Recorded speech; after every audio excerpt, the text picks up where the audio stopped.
Hello, hello, hello. A massive welcome back to another episode of Talk in English channel. I'm your host, Anna. And I'm Jake. It is absolutely fantastic to have you all here with us today. Whether you are tuning in while stuck in traffic on your morning commute, sweating it out on the treadmill at the gym, or maybe you are just relaxing at home with a nice hot cup of tea, we are so glad you've decided to spend this hour improving your English with us. Today, Jake, we are doing something a little bit different. Usually we pick one small topic and focus on that, but today we are going big. We are going huge. We are diving into a topic that connects almost every single person on this planet. It is something that makes us dream, makes us panic, drains our bank accounts, but gives us the absolute best memories of our lives. That's right. We are talking about travel. But listen, I don't want to talk about the polished, perfect Instagram influencer version of travel. You know the type, where everyone looks perfect after a 12-hour flight and the luggage always arrives on time. Oh, that is a complete myth. No one looks good after a 12-hour flight. I usually look like a zombie that hasn't slept in a week, and my hair, it's a disaster. Exactly. That is the reality.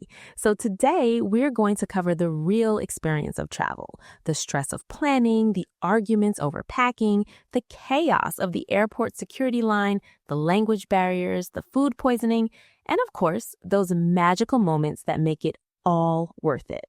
I love this. It's going to be a deep dive. And you know, Anna, I've been thinking about this a lot lately. Travel really exposes who you are as a person. It strips away your daily routine and forces you to deal with the unknown. I feel like there are two very distinct types of travelers in this world. And knowing you, I have a strong feeling we're going to be on opposite sides of this debate. Oh, really? I think I know where this is going. What are the two types? Well, let's break it down. On one side, we have the architects of travel, the planners.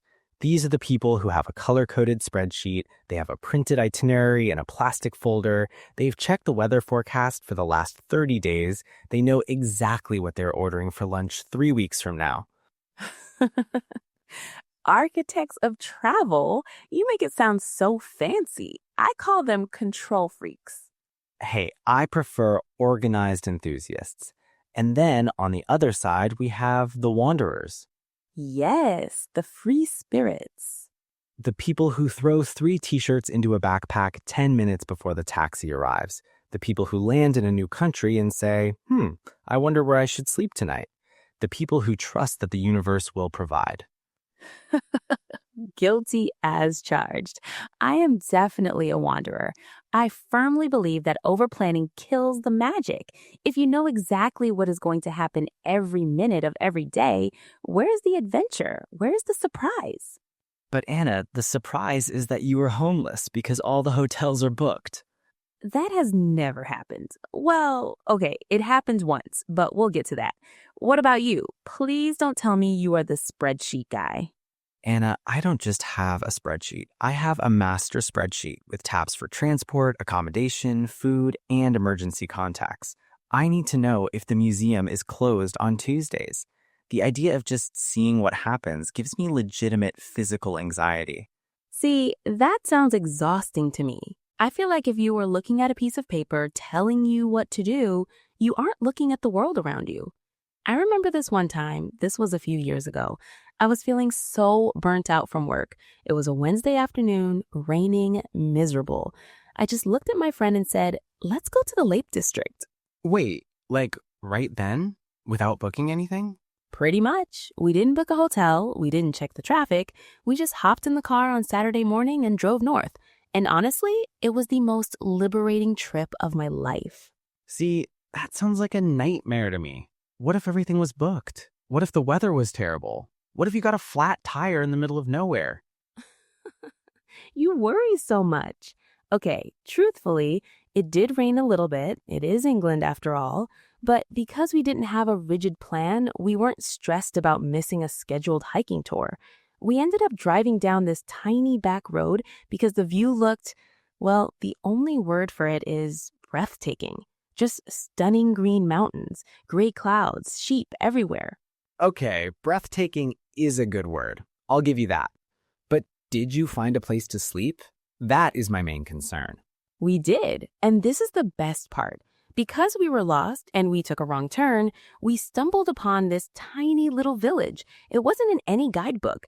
And guess what was happening? A local summer festival. No way. Yes, there was live folk music in the street, people selling homemade pies, kids running around with face paint. We found a bed and breakfast that had one room left. It was tiny and the bed squeaked, but the owner, Mrs. Higgins, made us the best tea I've ever had. We spent the whole afternoon talking to locals. If we had a schedule, we would have been rushing to a museum and we would have missed that completely authentic experience. Okay, I have to admit, stumbling upon a hidden festival does sound amazing. That is the dream scenario. But let me counter that with a cautionary tale, a story about why planning is necessary. Go ahead. Defend the planners. So, a couple of years ago, I decided to try your method. I wanted to be spontaneous. I went to Paris with my girlfriend. I thought, it's Paris, the city of lights, the city of gastronomy. We will just walk around the Latin Quarter and find a charming, romantic little bistro for dinner. That sounds lovely. Paris is full of restaurants. How could that go wrong? Oh, it went wrong. We walked for 2 hours. Every single place that looked good was fully booked. The places that weren't booked looked like tourist traps. You know, the ones with the pictures of the food on the menu. Never eat at a place with pictures on the menu. That is rule number 1 of travel. Exactly. So we kept walking, and then it started to rain. My girlfriend was wearing heels. She was hungry. I was hungry. We were hangry, hungry and angry. Oh no, the hangry argument. It was a disaster. We ended up buying cold sandwiches and a bag of chips from a supermarket and eating them in our hotel room in silence. It was the saddest dinner of my life. If I had just spent 5 minutes online making a reservation, we would have been eating onion soup and drinking wine by candlelight.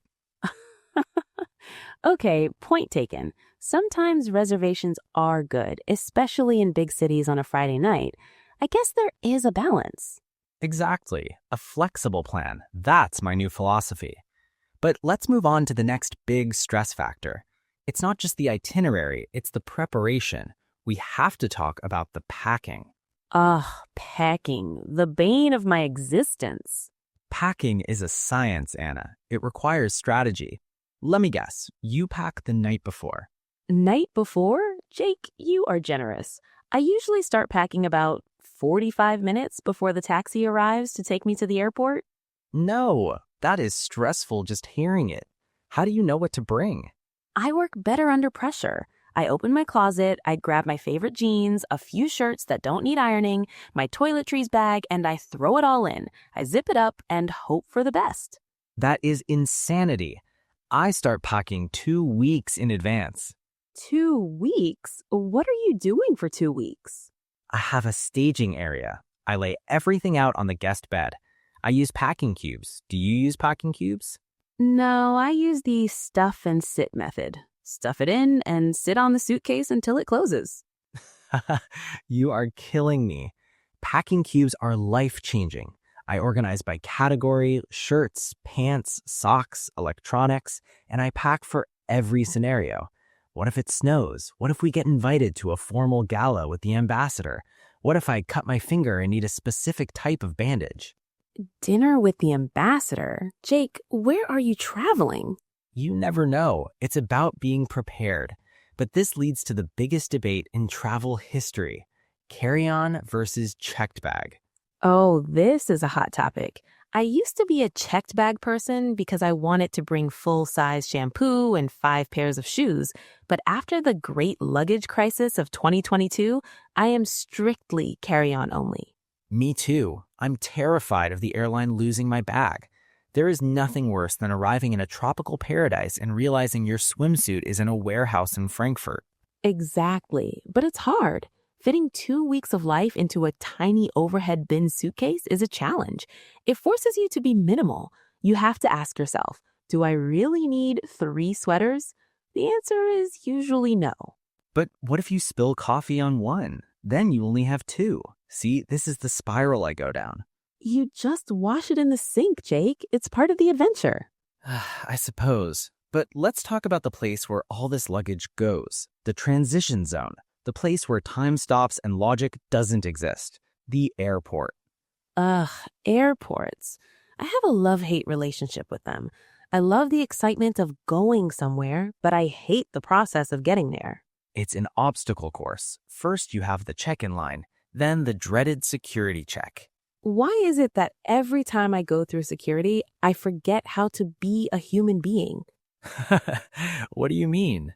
I get to the plastic bins and suddenly I'm panicking. Do I have a belt? Do I have a laptop? Are my liquids in the right bag? Are my boots difficult to take off? I feel like everyone is watching me and judging my speed. Oh, the pressure is real. And there's always that one person in front of you who seems surprised that they have to take their keys out of their pocket. Like, sir, have you never flown before? Metal beeps.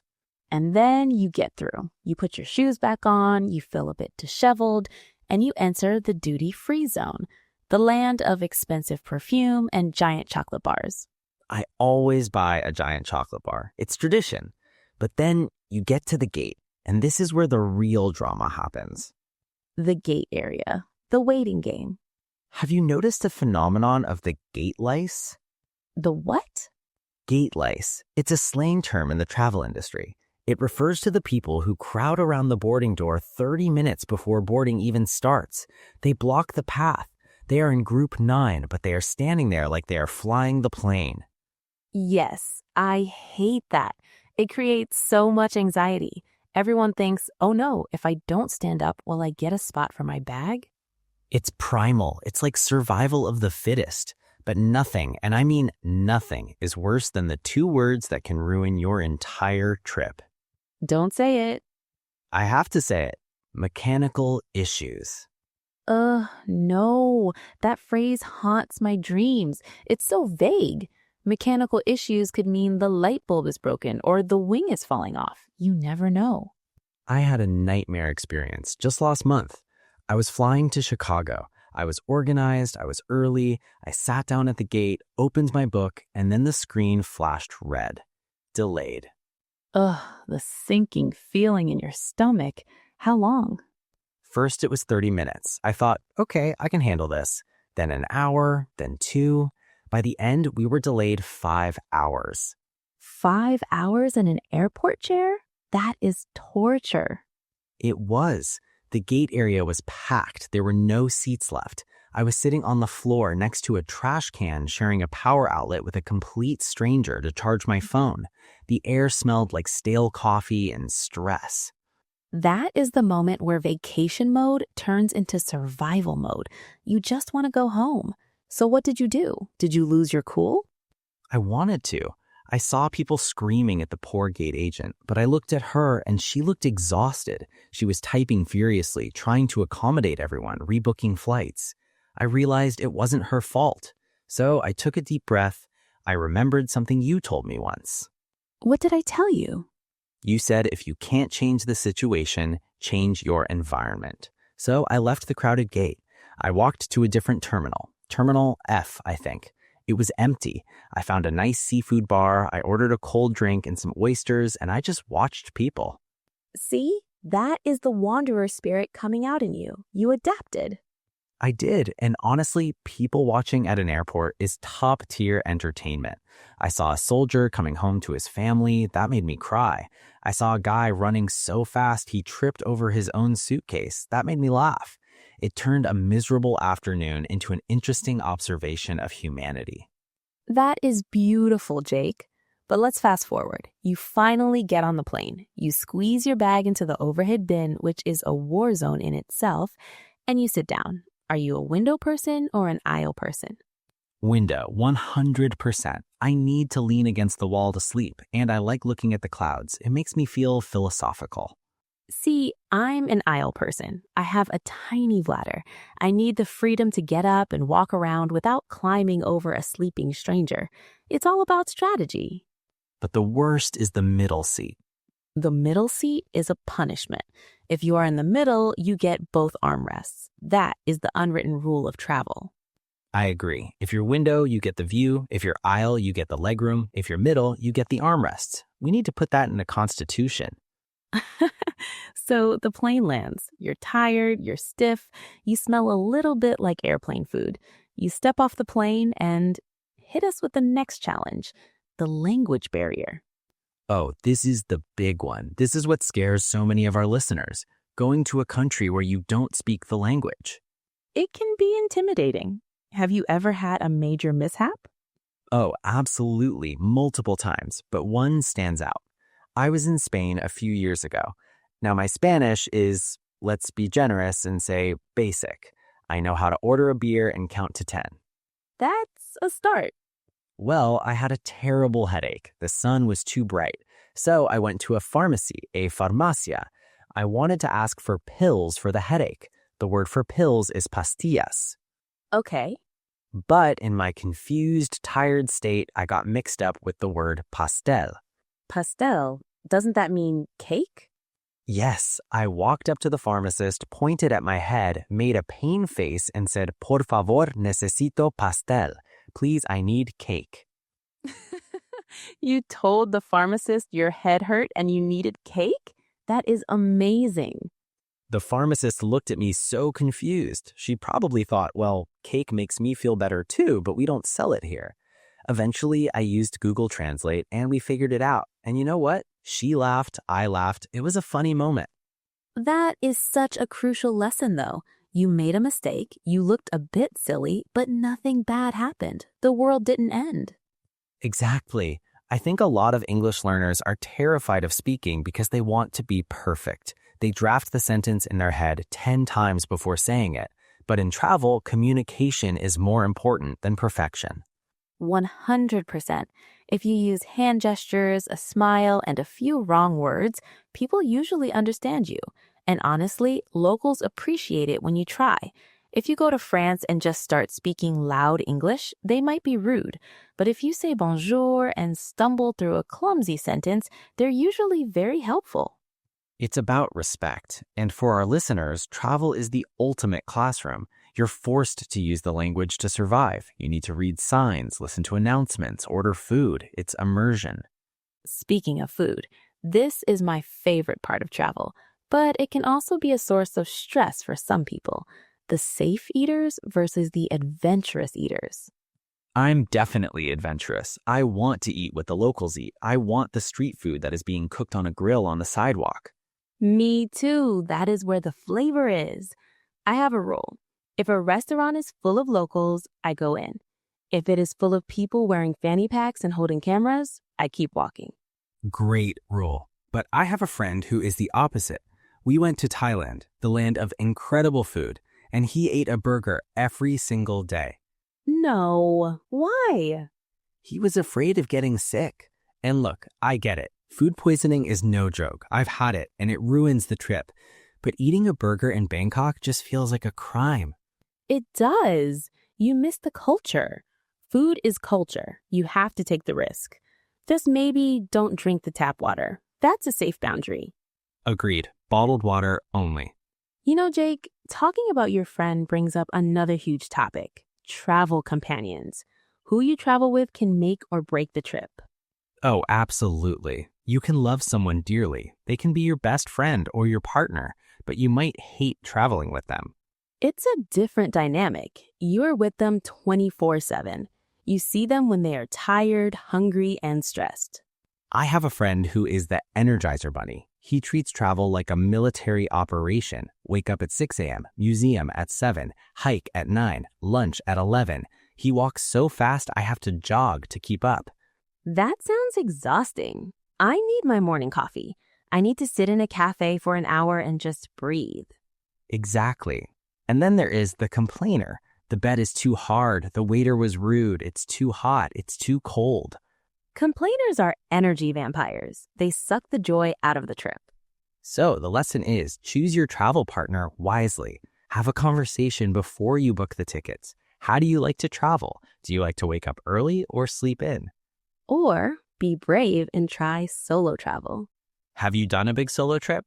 I have. I spent a month in Italy alone. At first, it was terrifying. Eating dinner alone in a restaurant felt so awkward. I thought everyone was looking at me saying, "Look at that sad, lonely girl." But they weren't? No, they were enjoying their pasta. And once I got over that fear, it was magical. I could do whatever I wanted. If I wanted to spend 3 hours in a shoe shop, I did. If I wanted to eat gelato for lunch, I did. You learn to be your own best friend. That is really inspiring. I've never done a long solo trip, but maybe I should. You definitely should. Maybe without the spreadsheet? Let's not get crazy, Anna. I'll bring the spreadsheet, but maybe I'll leave a few rows blank. Progress. You know, Anna, we've talked about the stress, the delays, the bad packing, the language mistakes. It sounds like a lot of work. So why do we do it? Why do we spend our money and energy to leave the comfort of our homes?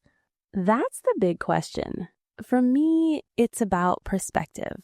When you stay in your own bubble, you think your way of living is the only way. You think your problems are the biggest problems. Right. But then you go somewhere else, you see people living completely different lives.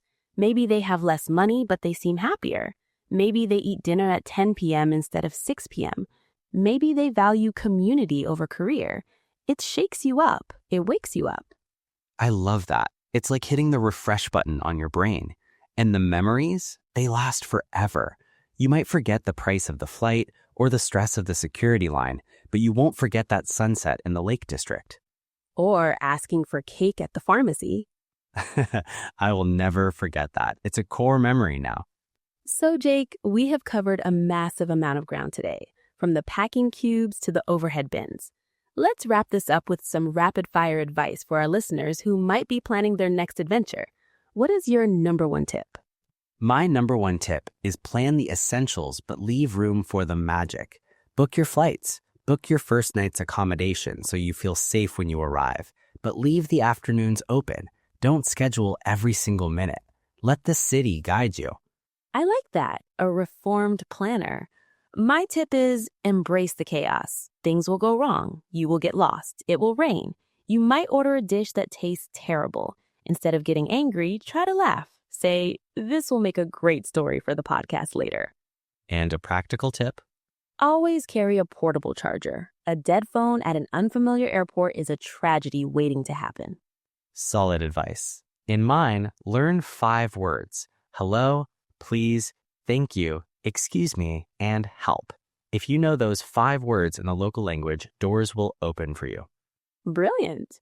Well, Jake, talking about all this has made me incredibly restless. I think I need to book a trip. Where to? The Lake District again? Maybe somewhere warmer this time. Spain? I want to go to that pharmacy and buy you a cake. Please do. I'll come with you. I'll bring the maps, you bring the vibes. Sounds like a perfect plan. All right, everyone. Thank you so much for listening to this mega episode of Talkin' English channel. We hope you enjoyed this conversation and maybe picked up some new vocabulary along the way. Don't forget to practice the words we used today. Spontaneous, breathtaking, authentic, hectic, accommodates, and of course, gate lice.